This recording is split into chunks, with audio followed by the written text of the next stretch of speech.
사랑하는 성도 여러분, 오늘도 새로운 한 날이 밝았습니다. 하나님 말씀 듣기 위해서 나온 여러분들에게 주님의 크시는 종이 함께 하시기를 축원하며 우리 함께 하나님께 기도드리고 새벽 예배 시작하겠습니다. 선하신 주님 감사합니다. 오늘도 저희들에게 귀한 하루의 생명을 허락하시고 오늘 하루의 문을 하나님의 말씀으로 열게 하심을 감사드립니다. 주시는 말씀을 통하여 귀한 진리를 깨닫게 하시고 언제나 그 말씀 따라 살 수 있도록 저희들을 인도해 주시옵소서. 예수님의 귀하신 이름으로 감사하며 기도드립니다. 아멘. 오늘 주신 하나님의 말씀은 요한복음 11장 32절에서 44절까지입니다. 마리아가 예수 계신 곳에 가서 배웁고 그 발 앞에 엎드려 이르되 주께서 여기 계셨더라면 내 오라버니가 죽지 아니하였겠나이다 하더라. 예수께서 그가 우는 것과 또 함께 온 유대인들이 우는 것을 보시고 심령의 비통이 여기시고 불쌍히 여기사 이르시되 그를 어디 두었느냐 이르되 주여 와서 보옵소서 하니 예수께서 눈물을 흘리시더라. 이에 유대인들이 말하되 보라 그를 얼마나 사랑하셨는가 하며 그중 어떤 이는 말하되 맹인의 눈을 뜨게 한 이 사람이 그 사람은 죽지 않게 할 수 없었더냐 하더라.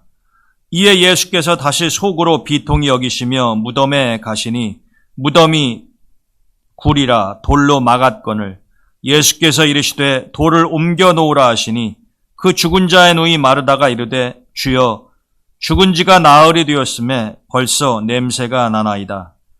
예수께서 이르시되 내 말이 내가 믿으면 하나님의 영광을 보리라 하지 아니하였느냐 하시니 돌을 옮겨 놓으니 예수께서 눈을 들어 우러러보시고 이르시되 아버지여 내 말을 들으신 것을 감사하나이다. 항상 내 말을 들으시는 줄을 내가 알았나이다.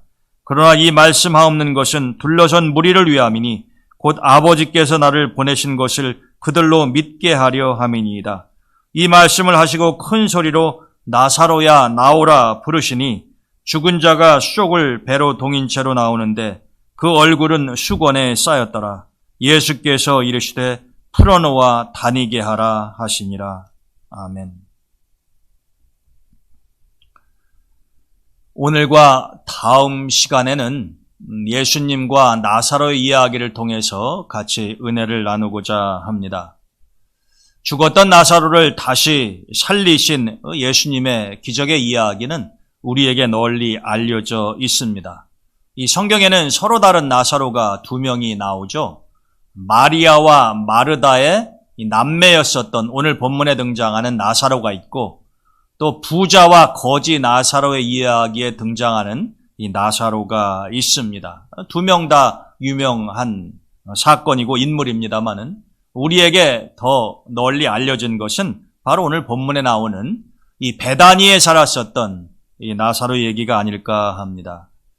이 베다니는 예루살렘에서 그리 멀지 않은 곳에 위치해 있었고 또 예수님께서 갈릴리에서 예루살렘으로 오고 가실 때에 자주 들리던 곳이기도 했습니다. 이 베다니에 살고 있었던 이 마리아, 마르다, 이 나사로 남매를 예수님께서 굉장히 사랑하셨고 그래서 여러 차례 그들의 집에 들리기도 하셨습니다. 그런데 한 번은 예수님이 다른 지역에 있는데 나사로가 아파서 병들게 되었습니다. 그러니까 마르다와 마리아가 황급하게 사람을 예수님 있는 곳으로 보내서 예수님 속히 오셔서 나사로를 좀 살려달라 이렇게 부탁을 하였습니다.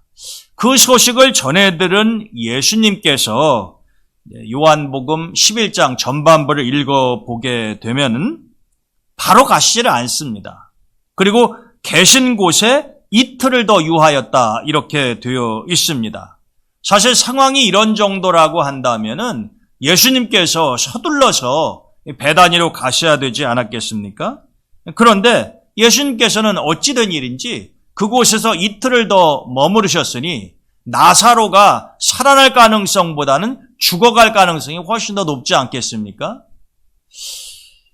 예수님의 제자들도 이해를 하지 못했습니다. 왜 사랑하는 나사로가 죽어가고 있다고 하는데 예수님께서 저렇게 시간을 지체하시면서 이틀 동안이나 더 머물고 계시는가? 그런데 이틀의 시간이 지나니까 예수님이 제자들에게 이렇게 말씀하십니다. 11장 7절에 보게 되면은 제자들에게 이르시되 유대로 다시 가자. 분명히 이틀 전만 하더라도 예수님께서 갈 생각을 하지 않으셨는데 이제 이틀이라고 하는 시간이 지나니까 예수님이 가시자라고 하는 거예요. 제자들이 무슨 생각이 들었겠습니까? 어쩌면 나사로가 죽었을는지도 모르는데 기왕에 가실 거면 이틀 전에 가셨어야지 왜 지금 가시냐라고 하는 것입니다. 그러나 사실 예수님에게는 목적이 있었죠. 뜻하던 바가 있었다라고 하는 것입니다. 그러나 제자들은 예수님의 그 마음을 다 헤아릴 수가 없었던 것이죠. 왜 예수님께서 이렇게 이틀 동안이나 지체하셨는가 하는 것을 요한복음 11장 15절에 보면은 이렇게 기록이 되어 있습니다. 내가 거기 있지 아니한 것을 너희를 위하여 기뻐하노니. 거기가 어디입니까? 베다니입니다. 나사로가 살고 있는 그곳이란 말이죠. 만약에 여러분 예수님이 베다니에 계실 때에 나사로가 아팠다 그러면은 예수님이 바로 그냥 치유해 주시지 않았겠습니까? 근데 지금은 예수님이 다른 곳에 계시다라고 하는 거예요. 그런데 예수님은 자신이 베다니에 있지 않았던 것을 기뻐한다고 말씀을 하십니다. 이게 지금 기뻐할 상황이 아니잖아요, 사실.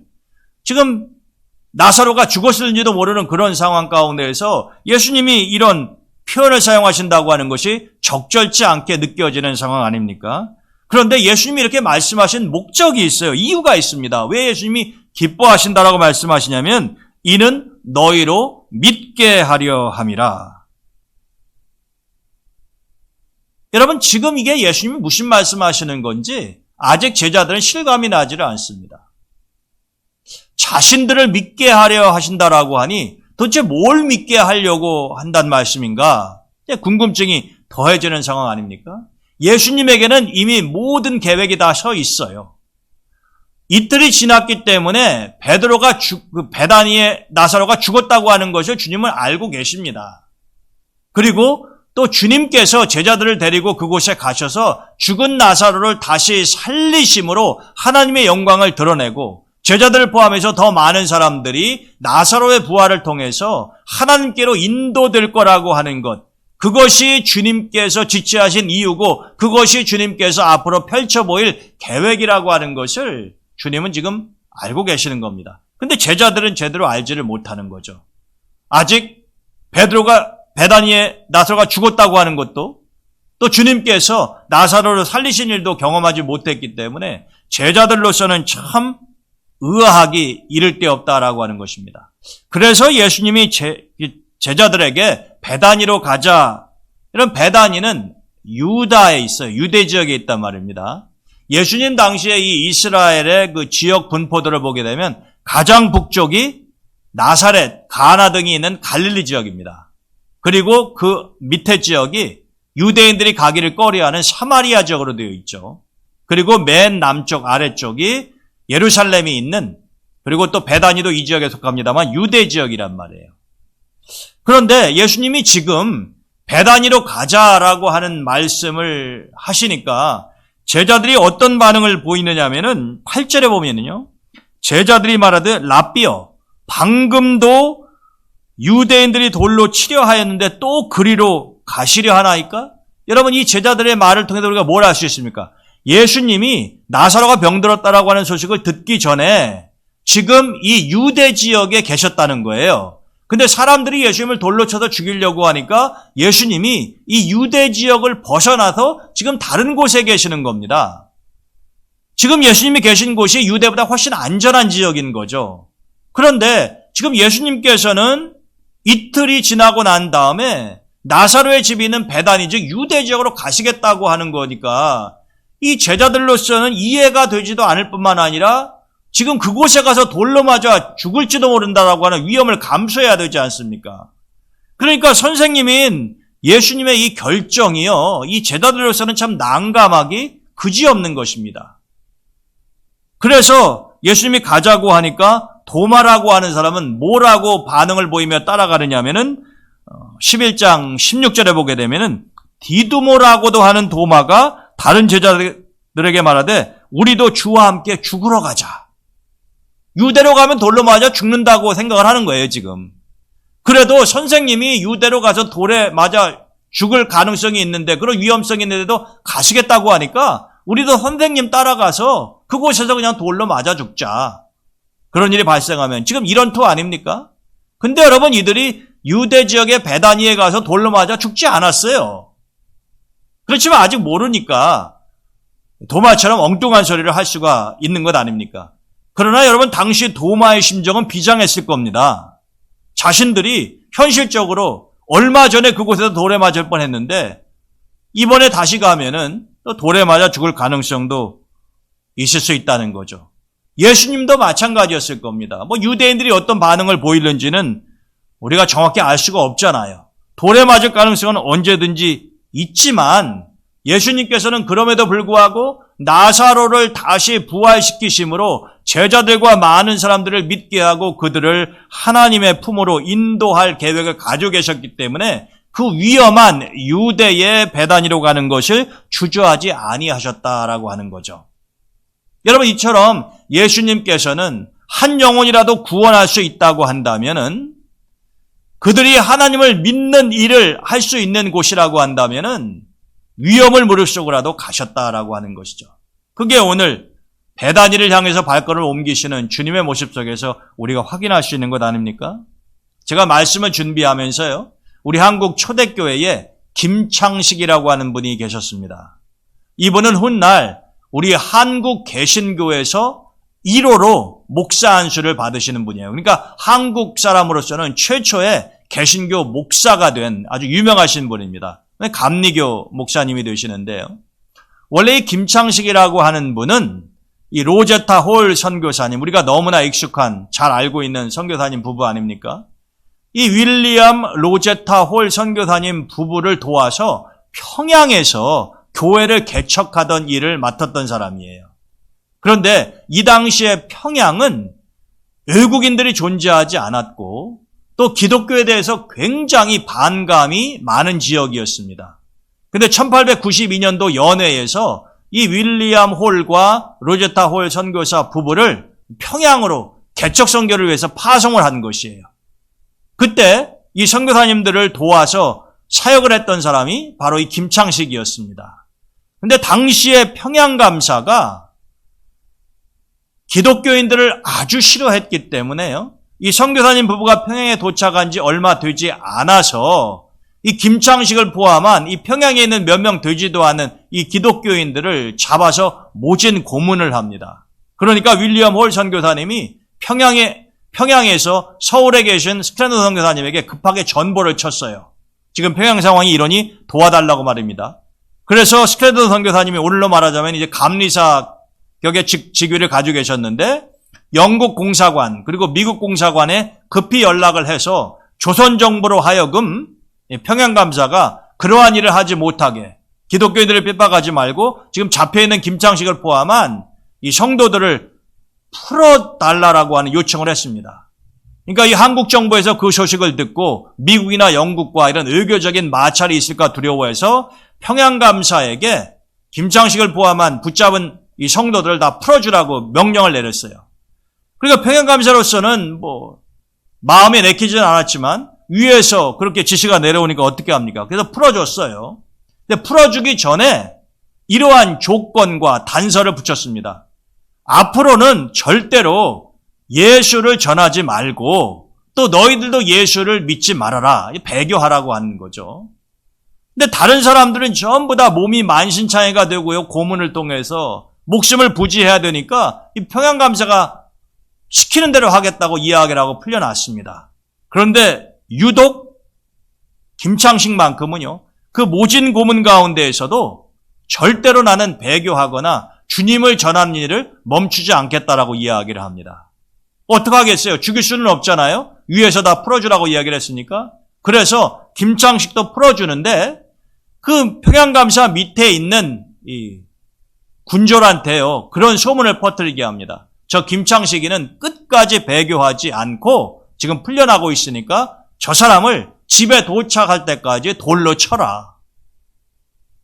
여러분, 그래서 김창식은 이 평양 가명에서요 나와가지고 자기 집에 갈 때까지 사람들이 길거리에서 던지는 돌에 맞아가지고 거의 만신창이가 됐다라고 하는 겁니다.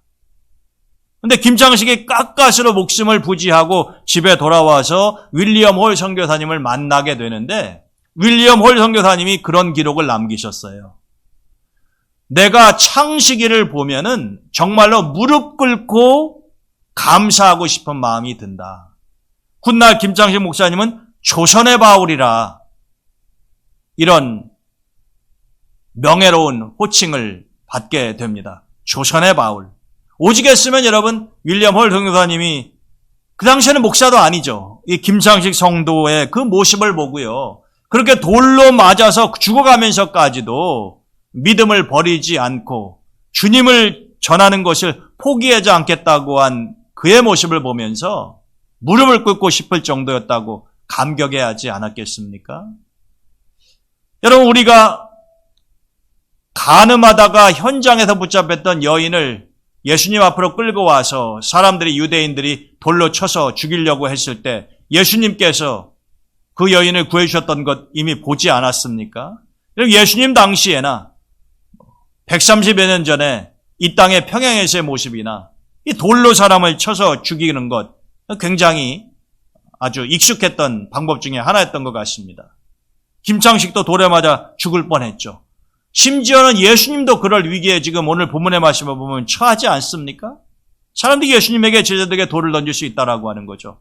그러나 그런 위험성을 감수하고 지금 베다니에 가서 나사로를 살리려고 했던 그것을 통해서 많은 사람들이 믿게 되는 것 아닙니까? 김창식을 통해서 또 평양에 있는 많은 사람들이 주님을 영접하게 됐다라고 하는 거죠. 여러분 그런 역사는 스데반과 사울에게 있어서도 똑같이 일어나지 않습니까? 사도행전에 보게 되면 어떻게 돼 있어요? 스데반이 돌에 맞아 죽죠. 그는 결국 죽었습니다. 그렇지만 그 옆에 사울이 있었고 스데반이 돌에 맞아 죽어가는 그 모습을 보면서 훗날 사울이 바울 되는 놀라운 역사가 일어나지 않습니까? 한 사람은 돌에 맞아 죽었지만 말입니다. 스데반은 그 돌에 맞음으로 하나님의 살아계심을 증거하고 자신의 목숨과 바꾼 거나 다름이 없는 거죠. 또 그러한 일을 통해서 많은 사람들이 주님을 믿게 되는 역사가 일어나지 않습니까? 그게 2000년 전에나 100여 년 전에 우리 한국교회에서는 똑같이 이루어지는 일이죠. 왜 그럴까요? 바로 하나님은 동일하신 분이기 때문에 그러한 거죠. 2000년 전이나 130여 년 전이나 마찬가지다라고 하는 겁니다. 그래서 하나님을 온전하게 믿는 사람들의 마음도 똑같을 수밖에 없는 것이죠. 스데반의 마음이 바로 김창식의 마음이었다라고 하는 것입니다. 그래서 예수님은 제자들도 믿고 많은 사람들을 하나님 앞으로 인도하기 위해서 일부러 나사로가 죽을 때까지 기다리셨던 겁니다. 여러분 우리가 쉽게 생각할 수 있잖아요. 살아있는 병자를 고치는 것하고 죽은 사람을 다시 부활시키는 것하고 사람들이 그 기적의 강도가 다른데 여러분 웬만큼 아파서는 예수님이 고쳐줘 봐야 재수가 좋았다거나 운이 좋았다거나 그런 정도로 생각하고 지나갈 수도 있지 않겠습니까? 근데 죽은 사람을 살렸다 이런 것은 듣도 보도 못한 일 아닙니까? 우리가 복음서를 보게 되면 예수님이 죽은 자를 살렸던 경우가 딱 3차례 불과해요. 얼마든지 더 살리실 수 있었겠지만은 딱 3번에 걸쳐서 우리가 마가복음 5장에 보게 되면은 야이로의 딸을 살리시지 않습니까? 누가복음 7장에 보게 되면은 불쌍한 나인성 과부의 아들을 살리시지 않습니까? 그리고 오늘 본문에 나사로를 살리시는 것, 그것이 예수님이 행하신 죽은 자를 살리신 3번의 기적이다라고 하는 것입니다.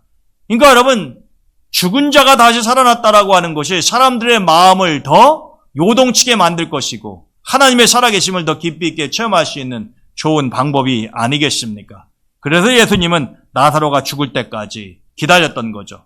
그것은 마리아나 마르다를 괴롭히기 위한 것이 아니라 바로 더 큰 하나님의 영광을 나타내게 하기 위해서였다는 거죠. 그래서 예수님이 베다니에 도착을 하니까 마르다하고 마리아가 난리가 났습니다. 선생님께서 주님께서 조금 더 일찍 오셨으면 우리 오라비가 죽지 않고 치료를 받고 살아날 수 있었을 텐데 왜 이렇게 늦게 오셨습니까? 막 울면서 그렇게 이야기했을 것 아니에요? 우리가 그 장면 눈에 선하게 그려지지 않습니까? 이 자매가 예수님의 모습을 보고 그렇게 격한 반응을 보이니까요. 주변 사람들도 그 자매를 보면서 눈물을 흘리기 시작을 했습니다. 심지어는 예수님도 오늘 본문 35절에 보게 되면은 그들의 모습을 보면서 눈물을 흘리셨다 그랬어요. 그렇지만 이것이 끝이 아니죠. 예수님께서는 나사로의 무덤을 막아놓은 돌을 옆으로 굴려내라고 그러지 않으십니까? 여러분, 우리가 지난번 성지순례 갔을 때에도 이 나사로가 묻혀 있었던 그 굴을 여러분들 들어가셨다 나오신 분들 계시잖아요. 성지순례 가셨던 분들. 가보면은 어떻습니까? 이 굴이요, 깊이 파여 있잖아요. 우리처럼 그냥 매장하고 그냥 봉분 만들고 끝나는 게 아니고 이 당시에 사람이 죽으면 시신을 그렇게 깊은 굴을 파고 거기에 안치시켜 놓았기 때문에 지금 우리가 성지순례를 가면 나사로의 무덤을 들어가 볼 수 있다라고 하는 것이죠.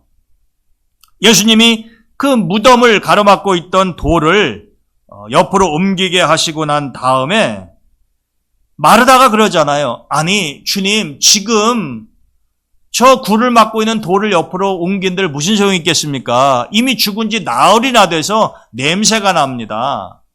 그때 주님께서 마르다에게 뭐라고 말씀하십니까? 오늘 본문 40절에 보게 되면 내 말이 내가 믿으면 하나님의 영광을 보리라 하지 아니하였느냐. 내가 믿기만 하면 설사 나사로가 죽은 지 나흘이 됐다고 하더라도 그가 다시 살아나는, 그를 다시 살리시는 하나님의 영광을 볼 수 있다라고 하는 거죠. 여러분, 물론 어떤 상황에서 기적을 행하시느냐 그렇지 않느냐라고 하는 것은 하나님의 절대 주권에 속한 것이고 우리 마음대로 할 수 없는 것입니다마는 우리가 믿음을 가지고 나아갈 때에 하나님의 필요에 따라서 우리에게 놀라운 기적을 보여주시는 경우가 많이 있죠. 그 기적을 통해서 하나님의 살아계심을 증거하고 그분의 영광을 드러낸다라고 하는 겁니다. 우리 동대문교회 성도 여러분들, 특별히 우리가 산기도하고 많은 기도를 통해서 하나님이 행하셨던 놀라운 기적들을 우리는 정말로 많이 체험했습니다. 그렇기 때문에 예수님께서 하신 이 말씀, 내가 믿으면 하나님의 영광을 보리라 하지 아니하였느냐라고 하는 이 주님의 말씀을 우리는 그냥 성경에 나와 있던 문구나 아니면 탁상공론식의 책 속에 나와 있는 이야기로 그치는 것이 아니라 우리가 많이 체험을 했어요. 우리가 기도할 때에 흔들리지 않은 믿음을 가지고 하나님께 매어 달릴 때에 하나님께서 놀라운 역사를 이루셨던 것들을 우리가 많이 체험했죠. 그런 체험이 있기 때문에 우리 교회가 지난 20여 년 동안에 수도 없이 많은 외부적인 핍박과 압력과 고난을 당했어도 굳굳하게 이겨낼 수 있었던 것이다라고 하는 것입니다. 하나님이 그런 것을 견딜 수 있고 그런 것을 능히 헤쳐나갈 수 있는 능력을 우리에게 주셨고 또 하나님이 우리를 그분의 장중에 붙드시사 견고하게 세워주셨기 때문에 그렇다는 것입니다. 옛날이나 지금이나 믿는 자가 하나님의 영광을 보는 것이에요. 불신하는 자, 하나님을 온전하게 신뢰하지 못하는 자에게 하나님이 무엇 때문에 기적을 행하시며 인도하시며 그분의 영광을 보이시겠습니까? 그래서 주님이 다시 한번 마르다에게 이 말씀을 하시는 거죠. 내가 곧 내 오라비를 저 굴에서 나오게 할 텐데 그 이전에 내가 꼭 기억해야 할 것이 있는데 내가 믿으면 하나님은 어떠한 일도 하실 수 있고 하나님은 우리의 눈물의 기도를 들으시고 하나님은 우리를 위해서 가장 선한 것을 계획하시며 이루어 주시는 분이다라고 하는 것을 믿게 될 때에 너는 비로소 하나님의 영광을 보게 될 것이다. 이 말씀을 하시고 난 다음에 어떻게 합니까? 돌을 옆으로 옮겨 놓으니까 예수님께서 굴 안에 들어가신 것 아니죠. 말씀으로 나사로에게 이야기하셨습니다. 나사로야 그곳에서 나오너라. 예수님이 기적을 행하시는 여러 가지 다양한 방법들을 우리가 보지 않았습니까? 어떤 경우에는 예수님이 직접 가셔서 야이로의 딸 살리실 때처럼요. 그 현장에 가셔서 기적을 일으키신 경우도 있습니다. 그러나 왕의 신하의 아들을 고치실 때에는 그냥 가나에서 가버나움에 있는 사람을 위해서 말씀으로 치유하시지 않았습니까? 오늘 본문의 말씀을 보더라도 나사로의 굴 속으로 들어가는 것이 아니라 나오라고 말씀을 하시는 거죠. 그랬더니 나사로가 온 몸이 다 천으로 둘러싸인 가운데에 그 굴에서 걸어 나오지 않습니까? 그런 나사로의 모습을 보고 얼마나 사람들이 기겁을 했겠어요. 놀라서 뒤로 자빠질 정도 아니었겠습니까? 그러나 정말로 나사로가 그 무덤에서 걸어 나왔을 때에 오늘 보면 마지막 절에 보게 되면 주님이 어떻게 하십니까? 주변 사람들에게 나사로가 온 몸이 천으로 묶여 있잖아요. 그래서 주님께서 이제 나사로를 묶고 있는 그 천을 다 풀어서 그로 하여금 자유롭게 다니게 하라 이렇게 말씀하십니다. 참 은혜로운 말씀이에요. 여러분, 지금 우리의 인생을 마치 나사로의 몸을 묶고 있는 것처럼 칭칭 동여매고 있는 천처럼요. 여러분들과 저의 인생을 이렇게 묶어놓는 것도 있다라고 하는 거죠. 우리가 뭐에 묶이면은 꼼짝달싹을 하지 못하지 않습니까? 근데 예수님은 그러한 모습을 보고 싶지 아니하신다는 거죠. 우리가 자유롭게 돌아다니며 움직이며 춤추며 하나님께 감사를 드리며 이런 모습을 보고 싶으신 거지. 우리가요, 이 사단이 묶어놓는 천에 묶여가지고 꼼짝달싹하지 못하는, 만약에 여러분들의 자녀가 마치 나사로처럼 이 세상의 여러 종류의 천으로 묶여가지고요, 비탄과 좌절과 아무것도 하지 못하는 깊은 절망 가운데 빠져있다고 한다면 그런 모습을 보기를 원하시겠습니까? 아니죠. 누구나가 다 진정한 부모라고 한다면 자기의 자녀들이 그 어떠한 것에도 묶이지 않고 자유롭게 뛰어다니며 해맑은 웃음을 지으며 행복한 모습을 보여주는 것을 부모님들도 보기 원치 아니하시겠습니까? 여러분, 지금 이 나사로를 묶고 있는 이 천은 죽음의 천이잖아요.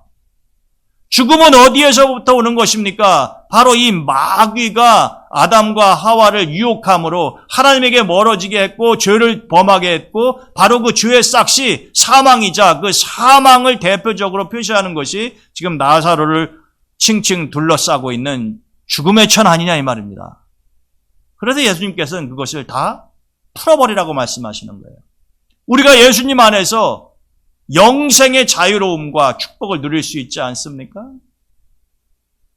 우리가 이미 보았습니다만 예수님이 그런 말씀하셨죠. 너희가 진리를 알지니 진리가 너희를 자유케 하리라.